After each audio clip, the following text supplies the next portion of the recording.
আসসালামু আলাইকুম। প্রিয় শিক্ষার্থীরা, বোর্ডে একটা কোশ্চেন দেখতে পাচ্ছেন আপনারা। মূলত এই কোশ্চেনটা থেকে একটা 3 ঘোড়া নগদান বই তৈরি করা আছে আমাদের। বিগত ক্লাসে কিন্তু আমরা 3 ঘোড়া নগদান বই নিয়ে আলোচনা করেছি। আজকে 3 ঘোড়া নগদান বইয়ের আরো একটি সমস্যা নিয়ে আপনাদের সামনে আসছি আমি। তো দেখেন, এই অঙ্কটা, এই লেনদেনগুলো থেকে একটা 3 ঘোড়া নগদান বই কিভাবে প্রস্তুত করতে হয় সেটা নিয়ে আমরা আলোচনা করব আজকের ক্লাসে। সেই লেনদেনগুলো রাখার চেষ্টা করছি আমি, যে লেনদেনগুলো বিগত ক্লাসে মিসিং ছিল। তো দেখেন, জনাব আতিক সাহেবের 2025 সালের জানুয়ারি মাসের নিম্নলিখিত লেনদেন সমূহ নিম্নরূপ। জানুয়ারি 1, নগদ তহবিল 28,000 টাকা, ব্যাংক জমা 15,000 টাকা ক্রেডিট। দেখেন, আমি কিন্তু আপনাদের বলে দিয়েছিলাম বিগত ক্লাসে যে আমি ব্যাংক জমা ক্রেডিট নিয়ে একটা আপনাদের ক্লাস দিব। তো দেখেন, এখানে আমি এই লেনদেনের জন্য একটা 3 ঘোড়া নগদান বইয়ের ছক আকার নিয়েছি। এখানে 2025 সাল, আমি অঙ্কটা শুরু করে দিলাম। জানুয়ারি 1, দেখেন নগদ তহবিল কত টাকা? 28,000 টাকা। তাহলে আমরা তো জানি এটাকে বলি আমরা ব্যালেন্স বিডি। ব্যালেন্স বিডি 28,000 টাকা, সরি, নগদের ঘরে লিখবো আমরা 28,000। তারপরে দেখেন, ব্যাংক জমা 15,000 লেখা আছে। তো আমরা কি করতাম? ব্যালেন্স বিডি লিখে এই ব্যাংকের ঘরে 15,000 লিখে দিতাম। কিন্তু দেখেন, এখানে বলে দেওয়া আছে ব্যাংক জমা ক্রেডিট। তাহলে ক্রেডিট মানে অবশ্যই এটা ক্রেডিট দিকে দিতে হবে, অর্থাৎ এটা ক্রেডিট উদ্বৃত্ত। মানে ব্যাংক থেকে আমার নেওয়া আছে, মানে ব্যাংকের কাছে আমার স্বল্পমেয়াদী ঋণ আছে। এটা এটা আমার কিন্তু ব্যাংক থেকে আমার নগদ টাকা নয়। এটা কি ব্যাংকে আমার জমাও নেই, পাল্টা ব্যাংক থেকে অতিরিক্ত নেওয়া আছে। তাহলে ক্রেডিট যেহেতু বলছে, আমরা ব্যালেন্স বিডি লিখে ক্রেডিট দিকে বসাবো। কোন কোন ক্ষেত্রে এটা ক্রেডিট দিক? যদি ক্রেডিট কথা উল্লেখ থাকে, তবে যদি উল্লেখ থাকে ব্যাংক জমা অতিরিক্ত বা ব্যাংক জমাতিরিক্ত বা ব্যাংক ওভারড্রাফট, তাহলে সেক্ষেত্রে আমরা কি করব? ক্রেডিট দিকে লিখবো। এই ব্যাংক জমাতিরিক্ত কি? এই ব্যাংক জমাটা ক্রেডিট, এটা কি? মূলত ব্যবসা যখন পরিচালনা করা হয়, ব্যবসায়ের আম, ব্যবসায়িক একটা অ্যাকাউন্ট থাকে ব্যাংকে, যে অ্যাকাউন্টটা ক্রিয়েট করলে কারেন্ট অ্যাকাউন্টের মতো, যে প্রয়োজন ভেদে প্রতিষ্ঠান কিন্তু ওখান থেকে বাড়তি টাকা উত্তোলন করতে পারে। ধরেন, আমাদের প্রতিষ্ঠানের টাকা আছে 20,000, আমাদের ব্যবসায়িক প্রয়োজনে সাময়িক টাকার দরকার 30,000। ব্যাংক থেকে 30,000 টাকা উত্তোলন করা সম্ভব। মানে আমার টাকা জমা না থাকার পরেও আমরা 10,000 টাকা এক্সট্রা তুলতে পারতেছি। এটাই হলো ব্যাংক জমা অতিরিক্ত। মানে ব্যাংকে জমা রাখছিলাম 20,000, তুলে নিলাম 30,000, এই যে 10,000 টাকা, এটা ব্যাংক জমা অতিরিক্ত। তাহলে দেখেন, এখানে লিখবো আমরা 2025 জানুয়ারি 1, একই তারিখ বসবে, দুই পাশে দেখেন জানুয়ারি 1 একই তারিখ বসবে। এখানেও লিখবো ব্যালেন্স বিল, ব্যালেন্স ব্যাংকের ঘরে 15,000। তারপরে দেখেন 2 তারিখ, মালিক কর্তৃক নগদ উত্তোলন 7,000 টাকা। তাহলে মালিক নগদ থেকে টাকা তুলে নিয়ে গেছে, তাহলে কি করবো আমরা? এই জানুয়ারি 2 তারিখে এখানে লিখবো কি? উত্তোলন হিসাব। এটা তো আমরা জানি, উত্তোলন হিসাব কত টাকা? 7,000 টাকা। এটা কিন্তু নগদ থেকে তুলে নিয়ে গেছে, এই জন্য নগদের ঘরে আমরা 7,000 টাকা দিয়ে দিব। জানুয়ারি 7 দেখেন, নগদে পণ্য ক্রয় 13,000 টাকা। তাহলে পণ্য ক্রয় করলে কি নগদ টাকা চলে যায় না? চলে যায় না। জানুয়ারি 7 তারিখ, ক্রয় হিসাব। ক্রয় হিসাব কত? 13,000 টাকা। এই 13,000 টাকা নগদের ঘরে বসে। দেখেন, তারপর কি আছে? চেকে বিক্রয় 20,000 টাকা। এই চেকে আমরা কি করছি? বিক্রয় করছি। জানুয়ারি 10, তাহলে বিক্রয় হিসাব। তাহলে চেকে করছি, তাহলে কোন ঘরে লিখবো বলেন তো? ব্যাংকের ঘরে, এই 20,000। তারপরে দেখেন, 10% বাট্রায় পণ্য বিক্রয় 3,000 টাকা। এখানে কিন্তু উল্লেখ করা আছে 10% বাট্রা। তাহলে এই যে 10% বাট্রাটা, এই বাট্রাটাকে বলা হয় কারবারি বাট্রা। কারবারি বাট্রা, কারবারি বাট্রা কি? সাধারণত ক্রয় বিক্রয়ের সময় যে বাট্রা সংঘটিত হয় তাকে কারবারি বাট্রা বলে। কারবারি বাট্রা সবসময় বাদ দিতে হয়, কিন্তু কারবারি বাট্রা হিসাবভুক্ত হয় না। কারবারি বাট্রার টাকাটা বাদ দিতে হবে, কিন্তু কারবারি বাট্রা কখনো হিসাবভুক্ত হবে না। এখন এখানে আমরা কি করতে পারি, এই 3000-এর 10% মানে 300 টাকা বাদ দিয়ে 2700 টাকা লিখতে পারি। কিন্তু এটাতে এই লেনদেনটা নগদান বইয়ে আসবে না।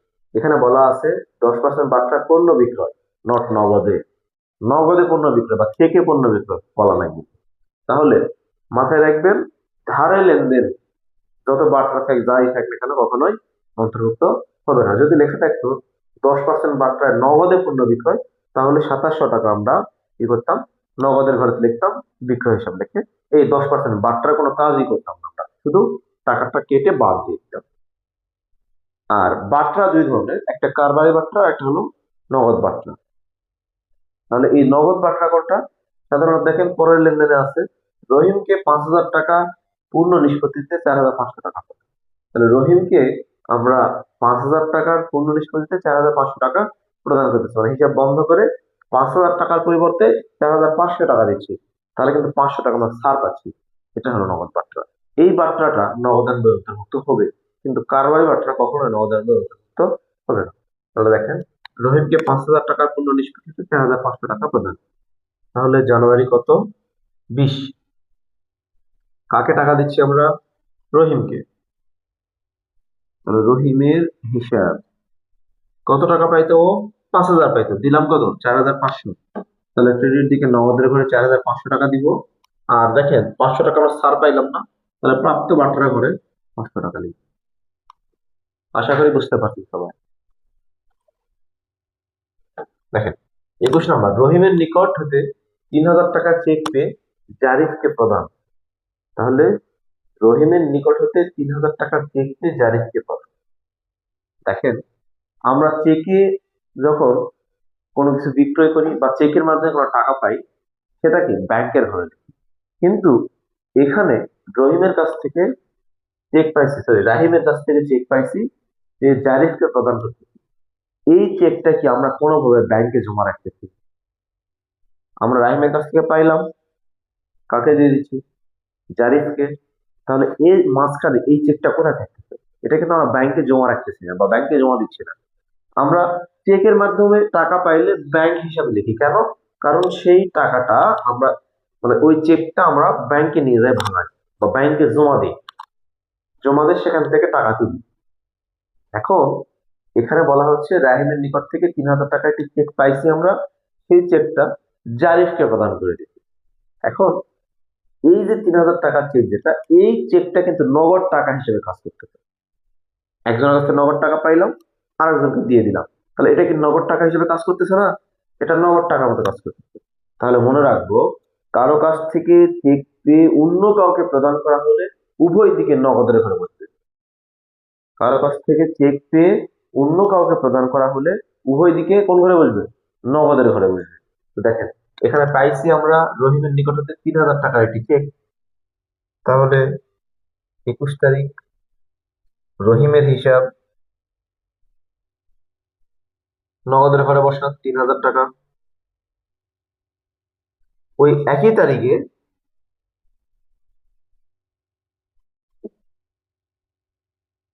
জারিফের হিসাব, জারি হিসাব লেখেন, নগদের ঘরে লিখে দেন 3000 টাকা। মানে এই যে চেকটা, এই চেকটা নগদ টাকা হিসেবে আমাদের কাছে আসলো, নগদ টাকা হিসেবে চলে গেল। এটা আর ব্যাংকে কিন্তু জমা হলো না।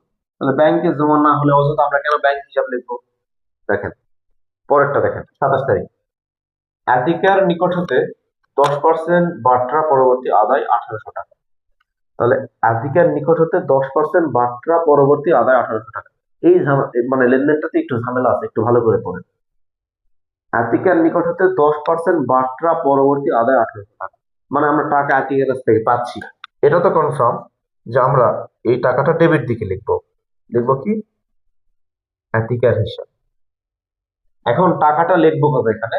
এই দেখেন আমরা আদায় করছি 1800 টাকা, নগদে টাকা লিখবো 1800। এখন 10% বাট্রা পরবর্তী বলছে, তাহলে বাট্রার টাকা কত লিখবো? অনেকে করবে কি ভুল করে এই 1800 টাকার 10% 180 টাকা করে লিখে দিবে, কিন্তু এটা সঠিক নয়। দেখেন এখানে কথার মধ্যে একটু একটু ঘুরায় পেঁচায় বলা আছে যে 10% বাট্রা পরবর্তী আদায়, মানে এ যে 1800 টাকা আছে 10% বাট্টার টাকা বাদ দেওয়ার পরে এই 1800 টাকা। কথা বোঝেন, 10% বাট্টা, মূল টাকার থেকে 10% বাট্টার টাকা বাদ দেওয়ার পরে এই 1800 টাকা। এখন বলছে তাহলে তো বাট্টার টাকা তো আমাকে বের করতে হবে, কিভাবে বের করবো? এটা তো ঝামেলাপূর্ণ মনে হতে পারে। ঝামেলার কিছু নেই, আমরা ছোটবেলায় একটা অঙ্ক শিখছি ঐকিক নিয়মে। ওই যে 10টি কলমের দাম 50 টাকা হলে 5টি কলমের দাম কত? তাহলে লিখছি আমরা 10টি কলমের দাম 50 টাকা, একটি কলমের দাম 50 ভাগ 10, 5টি কলমের দাম 50 গুণিত 5 ভাগ 10। শিখছি না আমরা এভাবে? তো এইরকম একটা অনায়াসে একটা সঠিক নিয়ম করে দিচ্ছি, দেখেন খুব সহজে পাবেন শর্টকাটে আপনারা। দেখেন ঐকিক নিয়মের মতোই আর কি। তো এখানে এই যে 1800 টাকাটা একটু ভাবেন তো, 10% বাট্টা পরবর্তী যদি 1800 টাকা হয়, তাহলে এই টাকাটা কত পার্সেন্ট? মূলত যে টাকাটা আমরা আতিকার নিকট হতে পাইতাম সেই টাকাটা 100%, 100%। এই যে 10% বাট্টা দিচ্ছি, তাহলে 10% বাট্টা দিলে হয় 90%। তাহলে 10% বাট্টা দেওয়ার পরে আমরা পাইছি 1800 টাকা। তাহলে বলেন তো, এই যে 1800 টাকা যেটা, এটা কি 90% না? 1800 টাকা 90% না?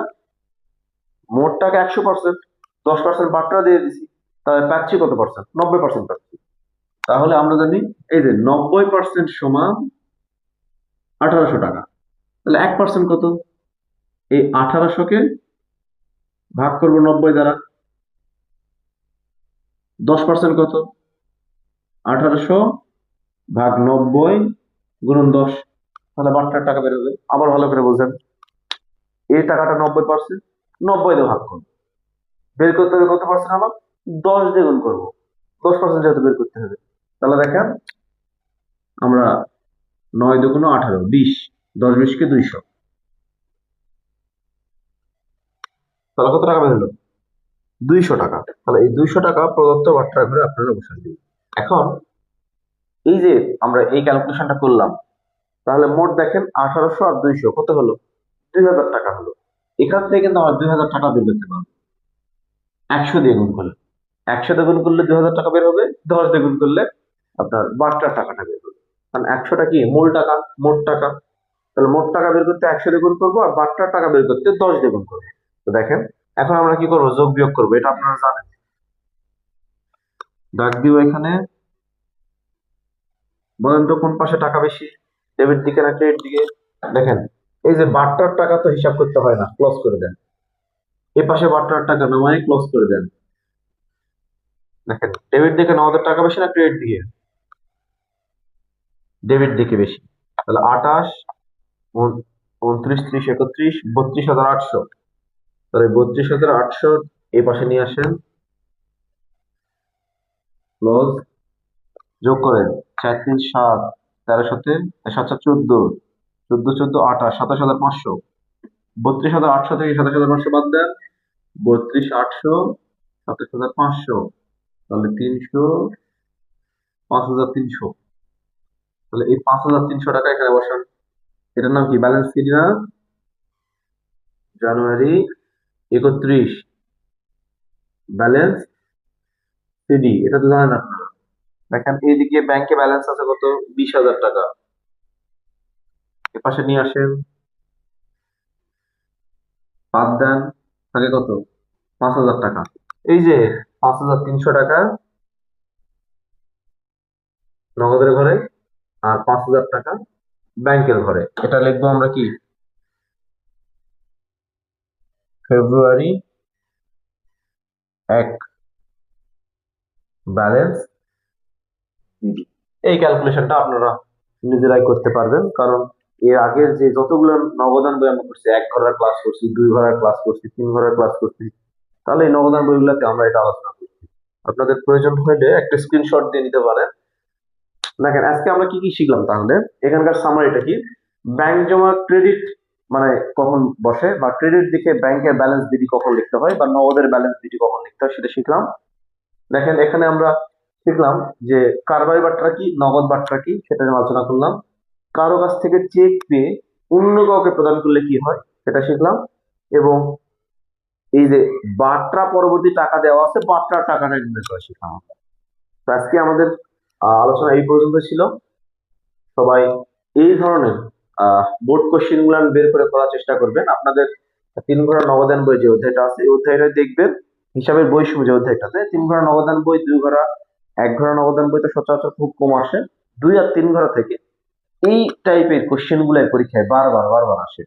আপনারা দেখবেন, ইনশাল্লাহ আশা করি করতে পারবেন। তারপরে যদি করতে না পারেন আমাকে হোয়াটসঅ্যাপে নক করবেন, ইনশাল্লাহ আমি আপনাদের সমস্যার সমাধান করে দেওয়ার চেষ্টা করব। সবাই ভালো থাকবেন, সুস্থ থাকবেন।